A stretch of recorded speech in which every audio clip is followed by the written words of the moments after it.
আরে চলো চিড়িয়াখানায় যাই। কি বলছো, এই রোদে গরমে যাবে না? আরে চলো তো, একটু কষ্ট করে হলেও ওখানে গেলে কিন্তু এত গরম লাগবে না।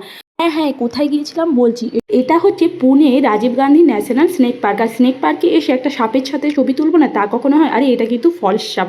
তো কিভাবে এসেছি সেটা তোমাদের না বললেও চলবে, কেননা তোমাদের এই জায়গাটার নাম জানা থাকলে তোমরা অনায়াসে যে কোনো পদ্ধতি চলে আসতে পারবে। তো প্রথমে ঢুকেই এইরকম একটা জুয়ের স্ট্যাটু ছিল। তো তারপর আরেকটু কিছুটা গেলেই ঠিক এরকম পরিবেশটা ছিল। তো তারপরেই দেখো আমরা চলে এসেছিলাম সাপের ঘরের দিকে।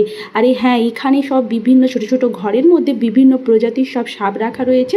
তো সেগুলোই তোমাদেরকে একটু দেখাচ্ছি, তোমরা একটু চটপট দেখে নাও। তবে আমি কিন্তু কোনো সাপেরই নাম জানি না, তবে এখানে লেখা ছিল কিন্তু সাপের বিভিন্ন কতটা লম্বা কতটা কি সব কিছুই লেখা ছিল। আর এখানেও কিন্তু রয়েছে কিন্তু কচ্ছপ। আরে হ্যাঁ, তারপরে আবার একটা পোজ দিয়ে ছবিটা তুলে নিয়েছিলাম। সাপের ছবিটা ভালো আসলেও আমার ছবিটা কিন্তু ভালো আসেনি। তো তারপরে দেখো সব থেকে বড় একটা অজগর সাপ তোমাদেরকে দেখাচ্ছি। এটা কত বড় সাপটা দেখতে পাচ্ছ। সাপটা কিন্তু তখন ঘুমোচ্ছিল। আর সেই সময় আমরা সবাই যে পৌঁছে গেছি, তো সাপটা কি আর করবে, বেচারা ঘুম থেকে উঠেই পড়েছিল। তারপরে আরেক ধরনের কচ্ছপ দেখো, এর আবার গায়ে স্টার স্টার লেখা। তারপর একটা স্টেডিয়াম টাইপের ওখানে একটা ঘরের মতো ছিল, সেখানেও বিভিন্ন প্রজাতির সাপই ছিল।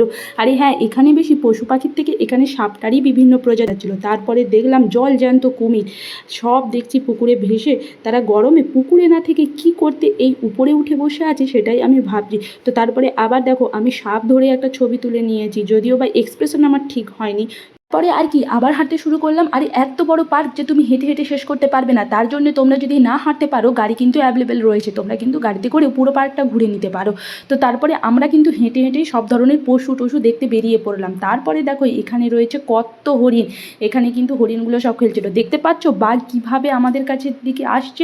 আমরা দেখলাম যে বাঘটা ওই দিকে ছিল, তারপরে যখন আমরা এদিক বাঘের ওইখানে গেলাম দিয়ে একটু ডাকাটাকি করলাম, তোর বাঘটা দেখলাম চলেই আসলো। আরে হ্যাঁ, এটা কিন্তু রয়্যাল বেঙ্গল টাইগার, মানে পশ্চিমবঙ্গেরই বাঘ এনে পুনেতে রেখে দিয়েছে সবাইকে দেখানোর জন্য। কি বলবো বলো তো। তো তারই পাশে রয়েছে আবার সাদা বাঘ। এটা তোমাদেরকে পুরো ভিউটা তোমাদেরকে দেখানোর জন্য ছবিটা তুলেছিলাম। কি করব, পোজটাই আমার ভালো আসেনি। তো যাই হোক, তারপর আবার হাঁটতে শুরু করলাম। আর এই জায়গাটা অসম্ভব সুন্দর, বিশ্বাস করো দারুণ লাগছিল।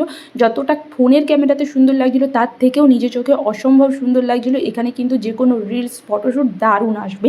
তো তারপরেই দেখো সামনেই থেকে আরেকটু বেরিয়ে এসে আমরা চলে গিয়েছিলাম একটা ছোট্টখাটো জায়গায়। সেখানে কিন্তু নদীর ঝিল ছিল। তো সেখানেই দেখলাম বাচ্চাদের খেলাধুলোর জন্য একটা পার্ক টাইপের করে দিয়েছে। তো সেখানেই একটু ছেলেকে নিয়ে একটু সব কিছু অ্যাক্টিভিটি করিয়ে কিন্তু বাড়ি চলে এসেছিলাম। তো ভিডিওটা কেমন লাগলো, ভালো লাগলে কিন্তু অবশ্যই ভিডিওটাতে একটা লাইক দিও, আর চ্যানেলটাকে কিন্তু সাবস্ক্রাইব করে আমাকে পাশে থেকে এগিয়ে যেতে সাহায্য করবে।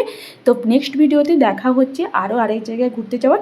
আর হ্যাঁ, এটা কিন্তু আরেকটা ছবি দেখেছিলাম, আর আমরা কিন্তু গ্রুপের কতজন গিয়েছিলাম সেটাই তোমাদের সাথে শেয়ার করলাম। তো সবাই ভালো থেকো, সুস্থ থেকো, টাটা বাই।